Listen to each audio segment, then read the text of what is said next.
होइले होई जगह है पजो करे झूठो लहंगा उठा के ते देखना रे बुचिया होइले होई पिचही में जो करे ऐसन का होइले होई पिचही में जो करे होइले होई पिचही में जो करे लाजो के बात कहि के करत हो रे भीतरे भीतर मोरा फूले लागल दम रे भीतरे भीतर मोरा फूले लागल दम रे का कहि हमरो तू खाता कमरिया बढ़ता दरतन को होत नहीं के दम रे बढ़ता दरतन को होत नहीं के दम रे तू जैसे अल्लाह के चोप रे अरे चोप रे तो लहंगा उठा के ते देखना रे सुगिया होइले होई जगह है पजो करे लहंगा उठा के ते देखना रे बुचिया होइले होई पिचही में जो करे होइले होई पिचही में जो करे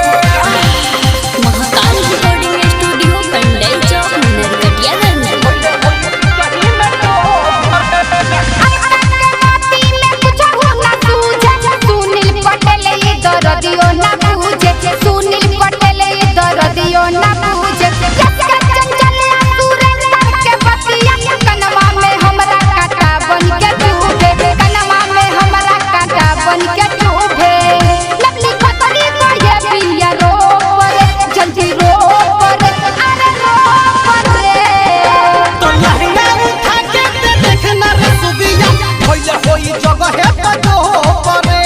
लहंगा उठा के ते देखना रे बुचिया होइले होई पिचही में जो करे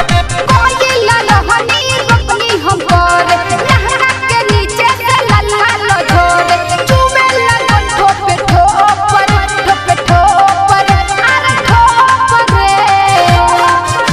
तो लहंगा उठा के ते देखना रे सुगिया होइले होई जगह है पजो करे झूठो लहंगा उठा के ते देखना रे बुचिया होइले होई पिचही में